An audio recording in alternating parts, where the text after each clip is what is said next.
இந்த ஆட்சி வந்தவுடன் மாண்புமிகு தமிழக முதல்வர் அவர்கள் பிறப்பித்த உத்தரவு 2021ஆம் ஆண்டு அன்றைய ஆணையாளருடைய சுற்றறிக்கையே திருக்கோயில்களில் பயன்பாட்டிற்கு தேவைப்படுகின்ற நெய்களை ஆவின் நிர்வாகத்தில்தான் வாங்க வேண்டும் என்று ஆணையருடைய சுற்றறிக்கை மாண்புமிகு தமிழக முதல்வர் அவர்களுடைய உத்தரவின் பேரில் அனைத்து திருக்கோயில்களுக்கும் வழங்கப்பட்டிருக்கின்றது.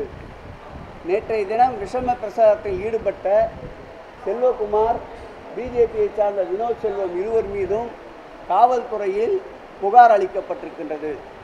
அந்த திருக்கோயிலுடைய பஞ்சாமிர்தம் அந்த பிரிவை பார்க்கின்ற சூப்பரண்டன்ட் அவரே அந்த இருவர் மீதும் நேற்றைக்கு புகாரினை வழங்கியிருக்கின்றார்கள். சட்டப்படி இப்படி பொய்யான வதந்திகளை பரப்பியவர்கள் மீது கடுமையான நடவடிக்கை மேற்கொள்ளப்படும் என்பதை தெரிவித்துக் கொள்கிறேன். பழனியை பொறுத்தளவில் முழுக்க ஆவின் நெய் தான் பயன்படுத்தப்படுகின்றது. தேவைக்கு அதிகமாகின்ற பொழுது வேறொரு தனியாரிடம் வாங்கப்படுகின்ற நெய் கூட அந்த தனியார் கம்பெனி கூட இப்பொழுது புகாருக்கு உள்ளாகி இருக்கின்ற நிறுவனம் இல்லை என்பதை தெளிவுபடுத்த கடமைப்பட்டிருக்கின்றேன். பஞ்சாமிர்தத்தை பொறுத்தளவில் முழுவதுமாக பக்தர்களுக்கு தரமாக வழங்கப்படுகிறது. திருக்கோயிலின் சார்பில் வழங்கப்படுகின்ற இலவச பஞ்சாமிர்தமும் தரமோடு வழங்கப்படுகிறது. கட்டணத்தோடு கூடிய பஞ்சாமிர்தமும் தரமோடு வழங்கப்படுகிறது. அதற்கு உண்டான பரிசோதனைகள் தொடர்ந்து நடைபெற்றுதான் அந்த பஞ்சாமிர்தம் விநியோகத்திற்கு வருகின்றது.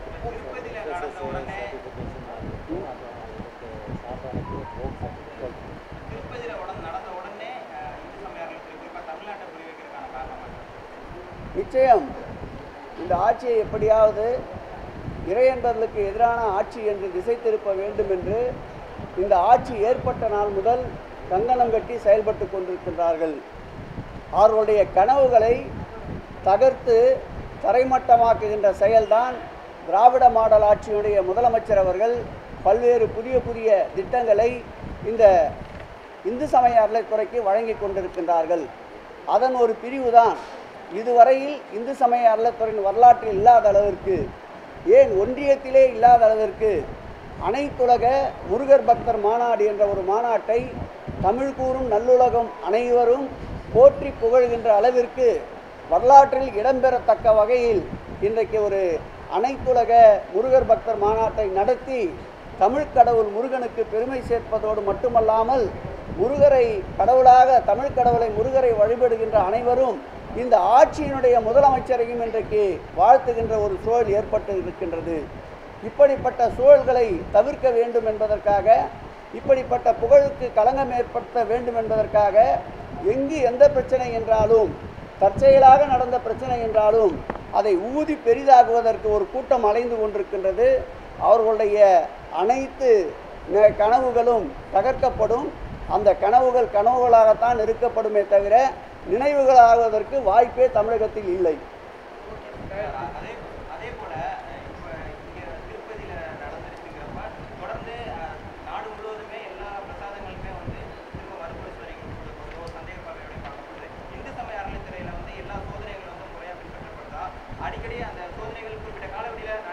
இந்து சமய அறநிலையத்துறையை பொறுத்தளவில் ஒன்றியத்திலே எங்கும் இல்லாத அளவிற்கு 787 திருக்கோயில்களில் ஒருவேளை அன்னதான திட்டம் நடக்கின்றது.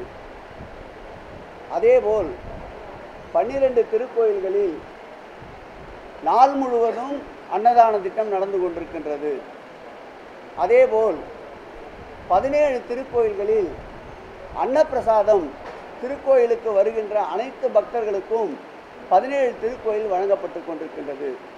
இதை மையமாக வைத்துத்தான் இந்து சமய அறநிலையத்துறையில் புதிதாக ஒரு பிரிவை உருவாக்கி இந்த அன்னதானங்கள் நடைபெறுகின்ற அனைத்து அன்னதான கூடங்களையும் நேரடியாக சென்று பரிசோதித்து மாதத்திற்கு குறைந்தபட்சம் ஒரு 180 திருக்கோயில் என்று எடுத்துக்கொள்ளப்பட்டு ஆண்டு முழுவதும் ஒவ்வொரு ஆண்டும் தொடர்ச்சியாக அனைத்து திருக்கோயிலிலும் நடைபெறுகின்ற அந்த அன்னதான திட்டத்தில் இருக்கின்ற சிறிய குறைகளை கூட திருக்கோயிலுடைய HRNCயினுடைய கவனத்திற்கு கொண்டு வரப்பட்டு 3 மாதத்திற்கு ஒரு முறை கலந்தாய்வு கூட்டங்களை ஏற்பாடு செய்து அந்த பிரச்சனையை முழுவதுமாக முடித்து கொண்டிருக்கின்றோம்.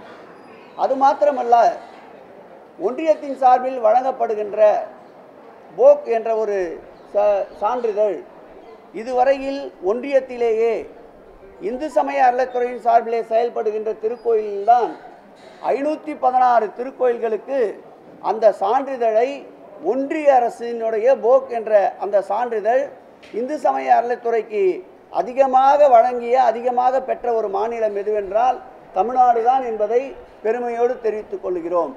ஆகவே இந்து சமய அறநிலையத்துறையின் சார்பிலே செயல்படுகின்ற அன்னதான கூடங்களில் வழங்கப்படுகின்ற உணவுகள் தரம் தொடர்ந்து பரிசோதிக்கப்பட்டு தேவையான ஆலோசனைகள் அவ்வப்போது வழங்கப்பட்டு சிறந்த முறையில் பக்தர்கள் பயன்படுத்தி கொண்டிருக்கின்றார்கள். இந்து சமய அறநிலையத்துறையில் மாத்திரம் ஒரு நாளைக்கு 92 லட்சம் பேர் அளவிற்கு இந்த உணவினை பயன்படுத்தி கொண்டிருக்கிறார்கள் என்பதை 92,000 பேர் ஒரு நாளைக்கு திருக்கோயில் சார்பிலே வழங்கப்படுகின்ற அன்னதான திட்டத்தில் பக்தர்கள் பயன்படுகிறார்கள் என்பதை மகிழ்ச்சியோடு தெரிவித்துக் கொள்கிறோம். இந்த அன்னதான திட்டத்திற்கு ஆண்டிற்கு ஆகின்ற செலவு 105 கோடி ரூபாயை இந்து சமய அறநிலையத்துறையின் சார்பில் அந்தந்த திருக்கோயில்களில் இந்த அன்னதான திட்டத்திற்கு செலவிடப்படுகிறது என்பதையும் மகிழ்ச்சியோடு தெரிவித்துக் கொள்கிறோம். தமிழக அரசுடைய முக்கிய திட்டம் இந்த ஆட்சி வந்ததுக்கப்புறம் அனைத்து ஜாதியினரும் அர்ச்சகராகலாம். டெல்டா மாவட்டத்தில் அனைத்து ஜாதியினரும் அர்ச்சகரான ஒருத்தருக்கு வந்து ஏற்கனவே அங்கே இருக்கக்கூடிய அர்ச்சகர்கள் கொடுத்த அழுத்தம் காரணமாக பணியை விட்டு போனதாக ஒரு செய்தி. அதை துறை சார்பாக ஆய்வு செஞ்சிருக்கோமா? அதோட நிலை இன்னைக்கு என்னவா இருக்கு? அனைத்து ஜாதியினரும் அர்ச்சகராக என்பது இன்றைய நேற்றைய கனவல்ல. இது ஒரு 2000 ஆண்டுகளுக்கு மேற்பட்ட ஒரு கனவு. ஒரு 2000 ஆண்டுகளுடைய போராட்டம். இந்த போராட்டத்துடைய உச்சம்தான் மாண்புமிகு நினைவில் வாழும் முத்தமிழறிஞர் கலைஞர் அவர்கள் அனைத்து ஜாதியினரும் அர்ச்சகராகலாம் என்ற திட்டத்தை கொண்டு வந்தார். அதன் தொடர்ச்சியாக பல்வேறு தடைகள் இருந்தன. தந்தை பெரியார் அவருடைய நெஞ்சில் தைத்த முல்லை மாண்புமிகு தமிழக முதல்வர் திராவிட மாடல் ஆட்சியினுடைய நாயகர் தளபதி அவர்கள் பதவியேற்ற பிறகு 29 பேர்களுக்கு முதல் கட்டமாக அனைத்து ஜாதியினரும் அர்ச்சகராகலாம் திட்டத்தின் கீழ் பணி நியமன ஆணைகள் வழங்கப்பட்டன. அப்படி பணி நியமன ஆணை வழங்கப்படுவதற்கு முன்பு கூட நீதிமன்றங்களுக்கு சென்று தடை ஆணைக்கு முயற்சித்த ஒரு கூட்டம் இன்று அளவிலும் அதை எப்படியாவது அந்த அனைத்து ஜாதியினர் அர்ச்சகராகலாம் திட்டத்தை துடைத்தெறிய வேண்டும் என்று முயற்சித்து கொண்டே இருக்கின்றார்கள். அவருடைய முயற்சிகளை முறியடித்து மாண்புமிகு தமிழக முதல்வர் அவர்களுடைய நல்ல பல ஆலோசனைகள் பேரில் 3 மாதங்களுக்கு ஒரு முறை அந்த அனைத்து ஜாதியினரும் அர்ச்சகராகலாம் திட்டத்தின் கீழ் பணியாற்றுகின்ற அர்ச்சகர்களையும் தொடர்பு கொண்டு அந்தந்த திருக்கோயிலுடைய ஈவோக்களையும் தொடர்பு கொண்டு அவர்களுடைய தேவைகளை அந்த திருக்கோயிலில் இருக்கின்ற சிறிய சிறிய பிரச்சனைகளை பேசி கலந்து முடிவு செய்து தற்போது 26 அர்ச்சகர்கள் அனைத்து திருக்கோயில்களிலும் அவர்களுக்கு வழங்கப்பட்ட பணிகளை முழு சுதந்திரத்தோடு திருக்கோயிலுடைய கருவறைக்கு சென்று பூஜைகள் செய்வது அல்லது தலைமை அர்ச்சகர்களுக்கு உதவி புரிகின்ற போன்ற பணிகளை சிறப்போடு செய்து கொண்டிருக்கின்றார்கள். ஏற்கனவே இது குறித்து ஊடகங்களில் வெளியான செய்திக்கு துறையின் சார்பில் விரிவான விளக்கத்தை அளித்திருக்கின்றோம். தற்போது கூட இந்த அர்ச்சகர் பணி நியமனம் தொடர்வதற்குண்டான பணிகளை மேற்கொள்ளுகின்ற போது உச்சமன்றத்தில் ஒரு தடை ஆணையை பெற்றிருக்கின்றார்கள். அந்த உச்சமன்றத்தில் பெற்ற தடை ஆணையை கூட நீக்குவதற்குண்டான முயற்சிகளை இந்து சமய அறநிலையத்துறை மேற்கொண்டிருக்கின்றது. அந்த வழக்கு வருகின்ற நவம்பர் மாதம் உச்சமன்றத்திலே வர இருக்கின்றது. துறையினுடைய அரசினுடைய தெளிவான விளக்கங்களை அப்பொழுது நீதிமன்றத்தில் எடுத்துரைக்கப்படும்.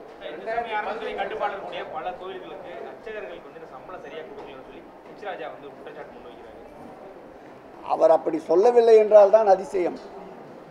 எதையாவது ஒரு குற்றத்தை கண்டுபிடிப்பது தான் அவருடைய அன்றாட வாடிக்கை.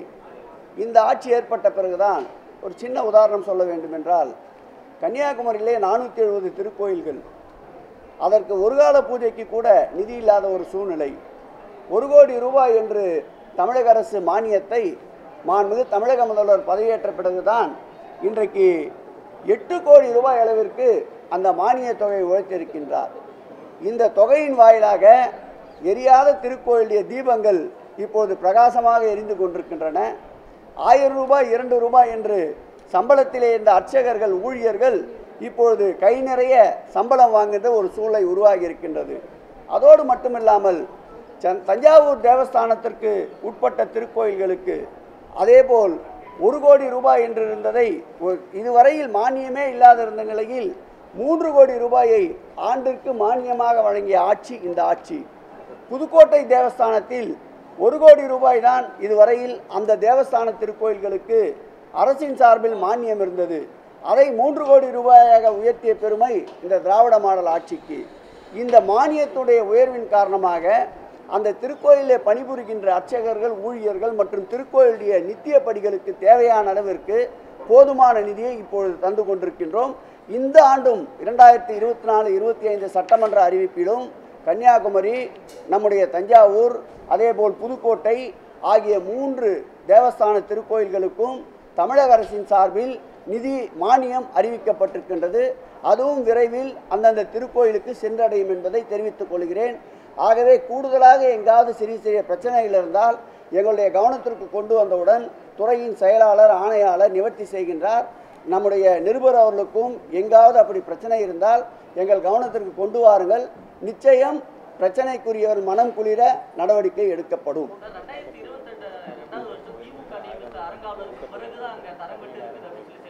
என்னம்மா 2022 வருஷத்துக்கு அப்புறம் திமுக நியமித்து புதிய அரங்காவலர் பொறுப்பேற்ற பிறகுதான் பழனி பஞ்சாமிரத்து தரங்கட்டு போயிருக்குன்னு செல்வகுமார் சொல்லியிருக்கிறாரு.